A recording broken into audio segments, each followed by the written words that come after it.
First chapter business environment है। Business environment है क्या, कैसा है, वो सब हम इस चैप्टर में पढ़ेंगे। तो मीनिंग देख लेते हैं।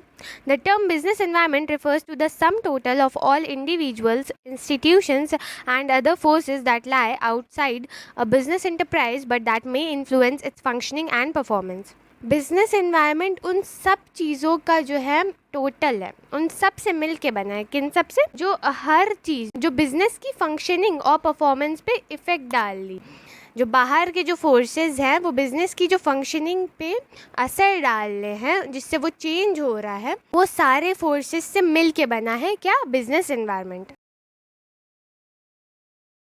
Features of business environment.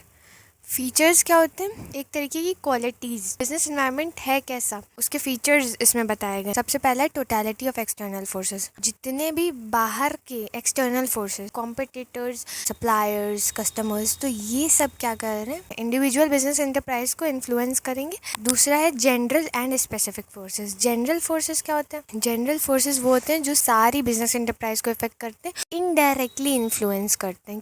पर जो स्पेसिफिक फोर्सेस होते हैं वो सिर्फ एक ही बिजनेस एंटरप्राइज को डायरेक्टली इन्फ्लुएंस करते हैं। Next is inter relatedness. जो बहुत से डिफरेंट एलिमेंट हैं बिजनेस एनवायरनमेंट के, वो सब आपस में इंटर रिलेटेड है, क्योंकि उन सारे एलिमेंट्स का इम्पैक्ट एक दूसरे के ऊपर पड़ता है। फॉर एग्जाम्पल, हेल्थ केयर की अवेयरनेस बढ़ी एनवायरनमेंट में, तो हेल्दी प्रोडक्ट की डिमांड भी बढ़ेगी, क्योंकि लोग अपनी हेल्थ को लेके कॉन्शियस हो जाएंगे। एनवायरनमेंट में अवेयरनेस क्रिएट हुई किसी चीज़ की, तो क्या हुआ?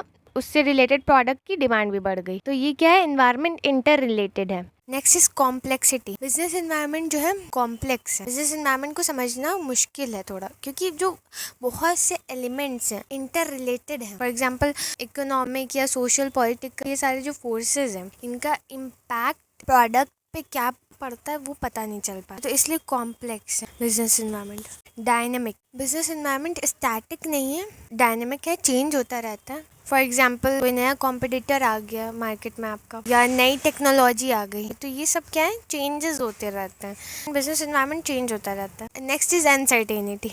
बिजनेस एनवायरनमेंट जो है अनसर्टेन है, उसको पता लगाना मुश्किल है बहुत। मैंने बताया कि चेंजेस आते रहते हैं, कल कौन सा चेंज आ जाए वो नहीं पता है, तो ये अनसर्टेन है, प्रेडिक्ट करना मुश्किल है। फॉर एग्जाम्पल, टेक्नोलॉजी में चेंज बहुत जल्दी आ जाता है। पहले स्मार्टफोन्स नहीं आते थे, स्क्रीन टच वाले नहीं आते थे, अब स्क्रीन टच वाले फ़ोन्स आ रहे हैं, तो कल कौन सी टेक्नोलॉजी आ जाए, कौन सा चेंज आ जाए, प्रेडिक्ट नहीं कर सकते ये। रिलेटिविटी। बिजनेस एनवायरनमेंट जो है एक रिलेटिव कॉन्सेप्ट है। जो बिजनेस आप खोलने जा रहे हो तो वो आपके कल्चर से भी रिलेट करना चाहिए। फॉर एग्जाम्पल, इंडिया में साड़ी की डिमांड हाई है और जापान में बिल्कुल ही नहीं डिमांड है। Suppose you are opening a business in Japan of sarees, so will it grow?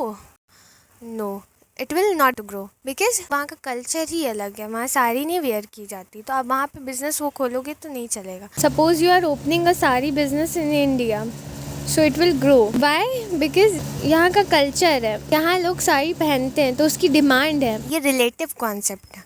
Next is multi dimensional. Business environment के दो डायमेंशन, एक है माइक्रो, दूसरा मैक्रो, वो हम आगे डिटेल में पढ़ेंगे। Mutual dependence. अलग अलग कॉम्पोनेंट्स हैं बिजनेस एनवायरनमेंट के, वो सब जो है एक दूसरे पे डिपेंड है।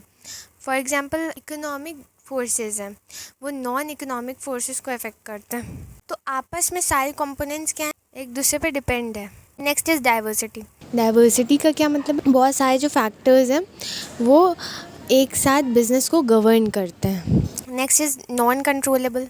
एक जो सिंगल बिजनेस ऑर्गेनाइजेशन है वो कभी भी सारे फैक्टर्स या फोर्सेस को बिजनेस एनवायरनमेंट के कंट्रोल नहीं कर सकती, तो ये क्या है? बिजनेस एनवायरनमेंट नॉन कंट्रोलेबल है।